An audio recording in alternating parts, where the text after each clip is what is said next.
Last video میں ہم نے ڈسکس کیا تھا کہ شکر جو ہے وہ سب سے زیادہ پاورفل ایموشن ہے اور وہ کیسے ہماری روح کو سکون دیتا ہے.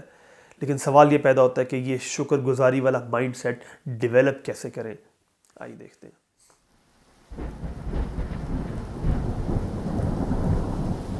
اس کو سمجھنے کے لیے یہ سمجھ لیں کہ شکر ہے کیا. تو لغوی ڈیفینیشنز میں جانے کا تو آبویسلی اس ویڈیو میں ٹائم نہیں ہے, بٹ شارٹ کر کے شکر یہ ہے کہ جو آپ کے ساتھ اچھائی کی گئی ہے اس کو ایکنالج کرنا.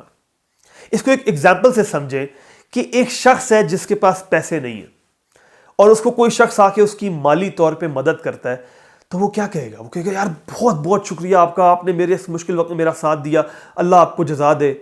بہت دل سے اس کا شکریہ ادا کرے گا. لیکن ایک شخص جو کہیں نوکری کرتا ہے, جب مہینے کے اینڈ پہ اس کو اس کی سیلری کا چیک ملتا ہے تو اس کے لیے وہ شکر گزار نہیں ہوتا. کیوں؟ کیونکہ یہ تو میرا حق تھا. جب یہ میرا حق تھا تو میرے اوپر کوئی احسان نہیں کیا آپ نے مجھے یہ چیک دے کے. ذرا غور کریں, ہم ایکنالج کب کر رہے ہیں, ہم شکر کب کرتے ہیں جب ہمارے ساتھ کوئی ایسا کام کیا جائے, ایسی بھلائی کی جائے جو ہم ڈیزرو نہیں کرتے تھے. کیونکہ جب میں ڈیزرو کرتا ہوں پھر تو میرا رائٹ تھا نا, پھر تو مجھے شکر گزاری کرنے کی ضرورت نہیں ہے. اللہ کے ساتھ ہم یہ پہلے ڈسکس کر چکے ہیں, ہمارا ریلیشن آقا اور غلام کا ہے جس میں ہم کچھ ڈیزرو نہیں کرتے. لیکن جب ہم اللہ کے ساتھ ریلیشن شپ میں یہ مائنڈ سیٹ لے کے آتے ہیں کہ میں ڈیزرو کرتا ہوں, تو پھر مجھے اللہ کا شکر ادا کرنے کی کیا ضرورت ہے؟ پھر تو میرا یہ رہنا سہنا, میں جس گھر میں رہ رہا ہوں, میں جو کپڑے پہن رہا ہوں, میں جو کھا پی رہا ہوں, یہ جو میں نعمتیں انجوائے کروں, میرا حق تھا. یہ کوئی اللہ تعالیٰ نے میرے اوپر معاذ اللہ احسان تو نہیں کیا.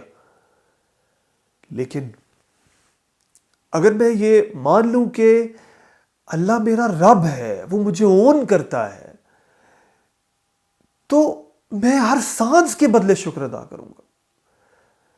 مجھے ہر چیز کے بدلے, چھوٹی سے چھوٹی چیز کے اوپر میں کہوں گا یا اللہ تیرا بہت شکر ہے, کیونکہ میں تو یہ بھی ڈیزرو نہیں کرتا. یہی تو ہے, ابلیس نے یہی تو کیا تھا اور یہی ہمارے اندر وہ لے کے آنا چاہتا ہے. کہ ابلیس نے کہا تھا کہ میں اس کو سجدہ اس لیے نہیں کرنا چاہتا کیونکہ میں اس سے افضل کیوں, کیونکہ میں ڈیزرو کرتا ہوں یہ پوزیشن جو آپ اس کو دے رہے ہیں اور مجھے نہیں مل رہی ہے.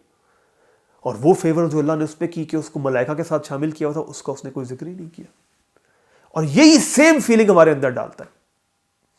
اس لیے اللہ تعالیٰ نے کیا کہا ابلیس کے بارے میں, وَكَانَ مِنَ الْكَافِرِينَ. جب اس نے یہ کیا, ابا واستکبر, اس نے سجدہ کرنے سے انکار کیا, تکبر کیا, وَكَانَ مِنَ الْكَافِرِينَ, جس کا ایک میننگ یہ بھی ہے کہ وہ ناشکری کرنے والوں میں شامل ہو گیا. میں نے پچھلی ویڈیو میں آپ کو بتایا تھا کہ یہ شکر ہے تو ناشکری یہ اکٹھے نہیں چل سکتے.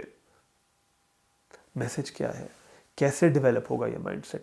یہ مائنڈ سیٹ ایسے ڈیولپ ہوگا جس میں میں اور آپ یہ تسلیم کر لیں کہ اللہ ہمارا رب ہے, ہم کچھ ڈیزرو نہیں کرتے. جب میں کچھ ڈیزرو نہیں کرتا تو اب جو بھی مجھے ملا ہے میں اس کے لیے اللہ کا بے حد شکر ادا کروں گا.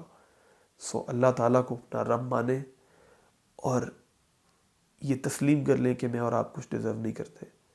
جیسے ہی ہم یہ تسلیم کر لیں گے تو ہم ہر سانس کے بدلے اپنے رب کا شکر ادا کریں گے, اور یہی شکر گزاری والا mind set at the end ہمیں سکون دے گا.